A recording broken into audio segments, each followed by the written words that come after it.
All right, welcome back to another very special episode of the Exiled Prince.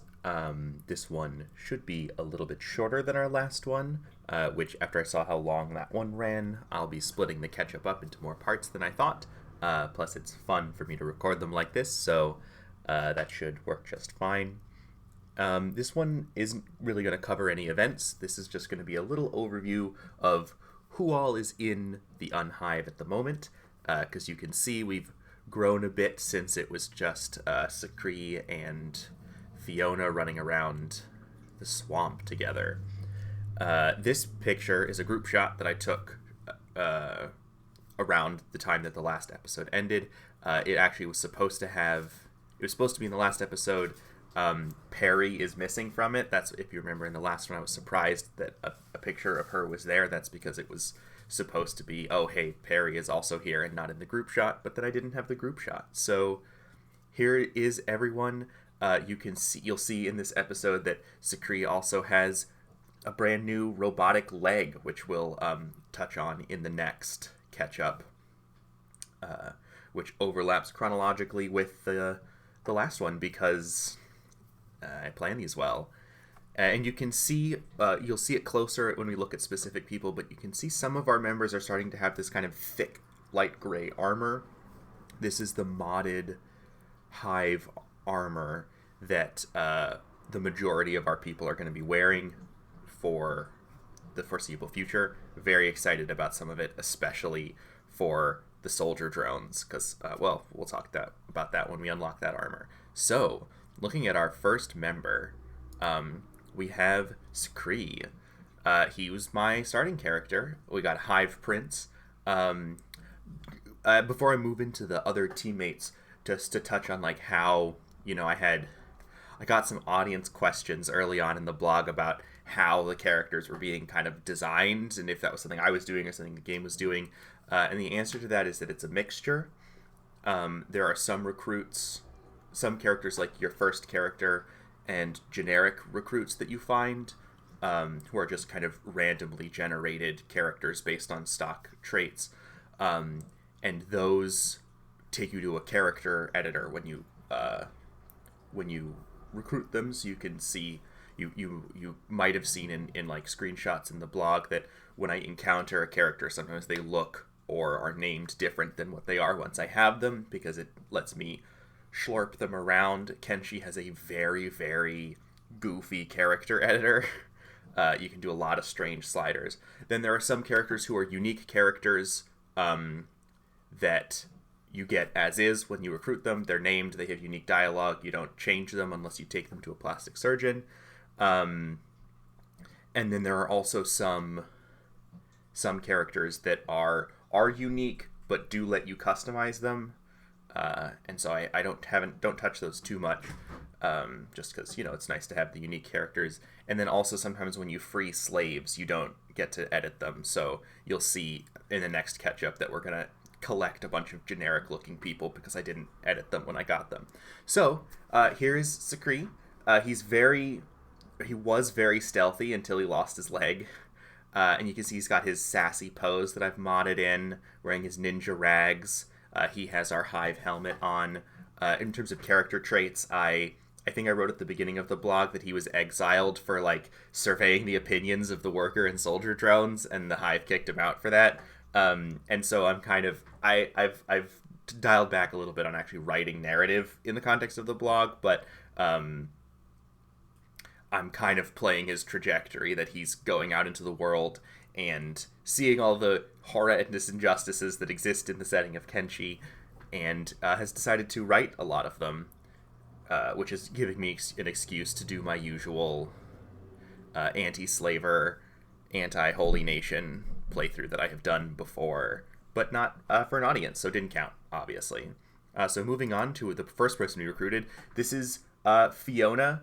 Fiona actually is one of the editable custom unique people, but I renamed her. I usually rename the characters just based on like word association of whatever they were named when I met them. And so I've given her this powerful, she's very tall, big long arms, using that arm length slider that the game has. powerful stance, again from the mod. She's uses a big ol' heavy, she's got a big plank sword on her back. She's absolutely one of the heavy hitters of the team. It helps that we've had her for a long time. And I posed everyone in the front area of the sleeping house that I've built for them, so you can see the potted plants in the background. Yeah, and I've just recently come up with a little character thing for Fiona, but we'll touch on that at the very end. And so next, I've put these in the order that we recruited them. So next is Fogman. As I said, when we recruited him, I named him that based on a line that, because we recruited him in the swamp, if you remember. He is also a unique person that I edited. But Fogman, there's a line when you go into one of the bars in the swamp where a drunk swamper thinks that if you're a Hive character, he thinks you're a Fogman, which are the green, crazy, deranged Hive people that eat humans. And so I decided that was his backstory, that he took that on as his actual name after being called that by drunk people in the swamp all the time. You can see a lot of our people also are using pole arms. That's partially because I think pole arms look very cool, and also because they're kind of generally good all-around weapons that get bonuses against animals, which is a lot of what we've been fighting in this early part of the game. So moving on to the next recruit, this is Dr. Chung. He will shortly be using a crossbow, though you can see he's still got his club at the moment. Dr. Chung is one of the unique recruits in the game. He's a surgeon from the swamp who was he does plastic surgery, and he'd done like organ harvesting for the stone rats, no, the twin blades, one of the gangs. But he's really kind of disillusioned with all of it, and using his skills for such bad things. He has a lot of unique dialogue whenever you have him heal one of your characters. He'll say shit like, I had to bandage up a gangster who had his eyes popped out, or like, the one time this guy sat on his sword by accident, and just, I've seen where he's always talking about like really gross stuff that he's seen in his past. And it's really gross. And also, I think that you can't see his face because of the stupid helmet that I've put on him, but if I were casting this as a movie, I would cast comedian Tim Heidecker as this character. I think he would do a really good job, especially after seeing him in serious roles like in Us. So moving on, we've got Green. Green is also someone we got in the swamp. He's also a unique recruit. He is a very skilled crossbowman. You can see he's got, I think that's an old world, but it's one of the good crossbows in the game. We've got him. You will see over time all of our crossbow people will be dressed like this, because these leather jackets give a bonus to the crossbow skill, and the hat gives a bonus to perception, and protection against dust storms because of the glasses. So this is going to be their kind of crossbow uniform. He also has dialogue about, being in the swamp and being trying the black shifters, who are those cool Hive gangsters with the leather jackets, trying to recruit him, and him turning them down. Very useful. He's also a worker drone, which I mistook him. You can, in the blog, if you look when we recruited him, I call him a Hive prince, and I am sad that we don't have any worker drones, but I was wrong. He is a worker drone, so that's useful. And you can see he also is already missing one of his legs. This is before most of these. I won't be turning up the dismemberment until well after these catch-ups are done, because I turned up the dismemberment where I currently was in the playthrough at time of recording of the last catch-up, so ages in the future. But Hivers have the lowest body part health of any race, so they are a little bit more prone to losing the limbs.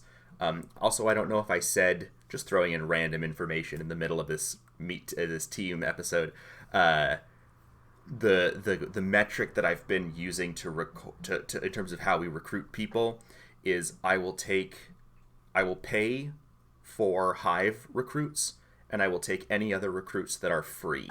so I won't pay for humans. I won't pay for Shek. I won't pay for skeletons. But I will take anyone who's free. So that's how we got Dr. Chung, how we got Fiona, how we got Perry. We'll have more people in the future. And then I will pay however much to recruit skilled Hive people. So that way I'm not limiting myself to only having Hive characters, but I'm still kind of keeping this general tone to the Un-Hive of being mostly Hive exiles. So moving on, before this runs 30 minutes like the last one did, this is Little.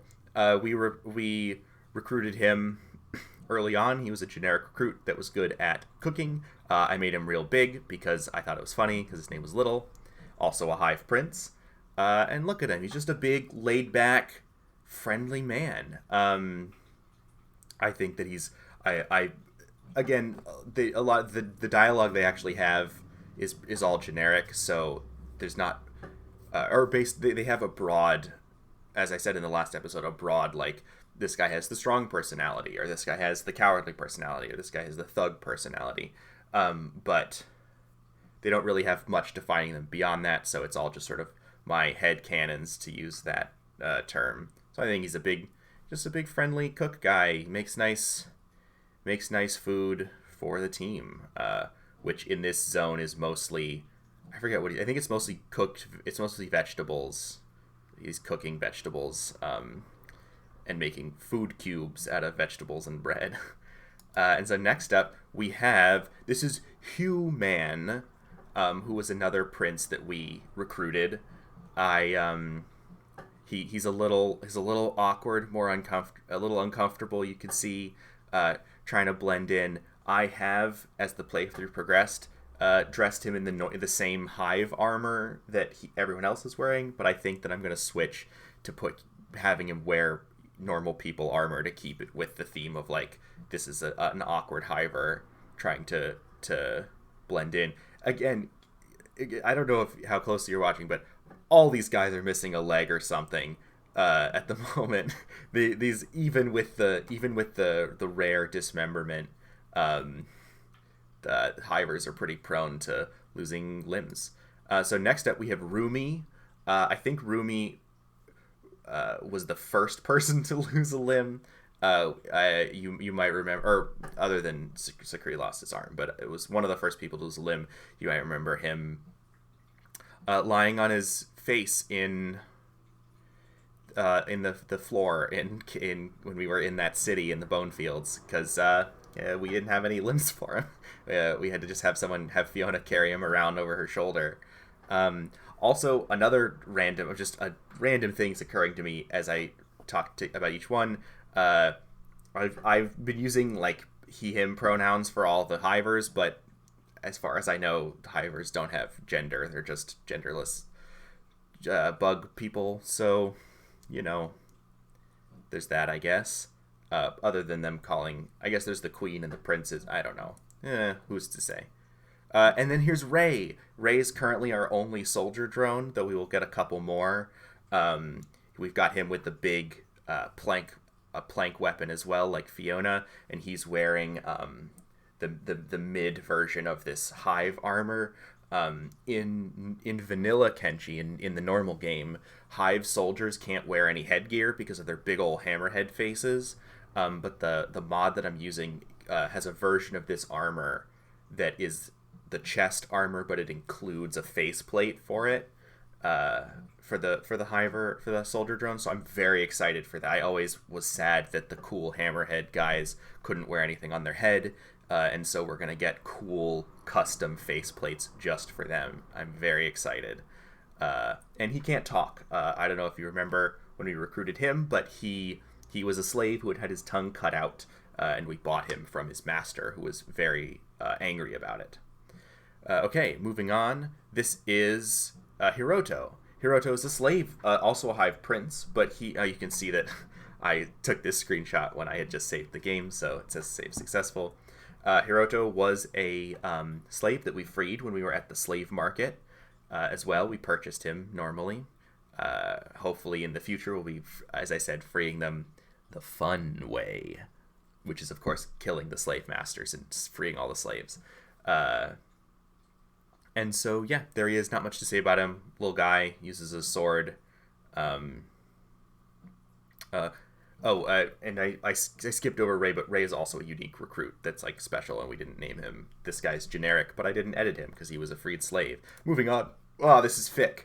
Um, this is when my dad asked me, "Hey, are you making these guys in the game?" And so to show him that I made Fick into a fucked up little gremlin guy. So yeah, I made him really small and really skinny and hunched over, and he looks real strange. And yeah, we use him as a backup turret gunner when Green needs some help, because Green is currently our only trained turret person, because he shoots.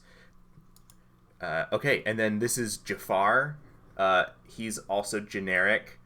His name was Jafar with 2 F's when I found him, so I just changed it to be 1 F, like the Aladdin character. He's a worker drone. He's the first one we got. I thought he was the first one, but he was actually the first one since Green. And here he is with his Hive armor. We've got the Hive. We're currently wearing Hive. We have the middle version of the Hive helmets, which is this kind of cone helmet with a mask. But soon we're going to unlock a cool Hive-specific samurai helmet, which I'm very excited for. I keep saying that I'm excited about all the Hive equipment, but I am. It's cool, because I think that they're underappreciated in the base game. Yeah, not much to say about Jafar. Who do we got? And then here's Perry.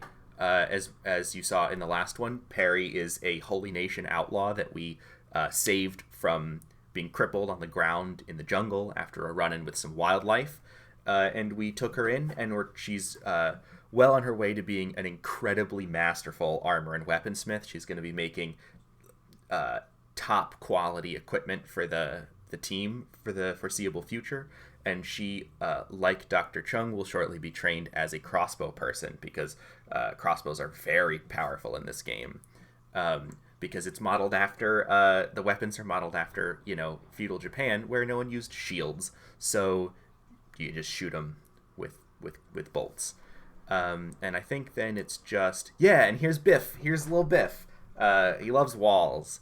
Now, if you'll remember from the last episode, I said I was going to post a picture of Biff next to Fiona, which I didn't. And I've included it here in the video, which is this. This is Fiona standing next to Biff when she recruited him in the swamp. And when I was looking over this picture, making the video, I decided it gave me very strong vibes of I know my parents won't know about Malfina and Connecticut Clark, but if any of you have read that comic, very strong. I got very strong Clark and Malfina vibes from this picture, so I've decided that Biff and Fiona are in a romantic relationship, because I think that's really funny, because I just shrunk him down, and I think that's no, and so that's everyone that I have on the team at the moment. Immediately at the beginning of the next episode, we're going to get a bunch of new faces, and then it'll kind of be a lull for a while until we get to Mongrel. Those of you who have played Kenshi, which I know is none of you, know what's exciting about Mongrel, but I won't say because no spoilers. And so with that, our crew is leaving on an expedition. We are going to go do some exploring. We're going to hit the Deadlands, which is a hazardous wasteland full of extremely valuable ruins and technology. We are going to explore some of the United Cities and see the horrors of slavery, but also just a little bit more civilized of an area. Not civilized in like a judgment sense, but just more, we've been in a lot of jungles and swamps full of monsters, but the United Cities territory is going to be a lot of people and cities, in a way that we haven't seen too much so far. But also, the next episode is going to start with a bunch of pictures that I didn't include in the last one because they didn't show up in my album. You don't care. So that's all for this episode. I hope you enjoyed it. It only ran 20 minutes this time. So I gotta learn how to talk less. Thanks so much for watching if you stuck with it.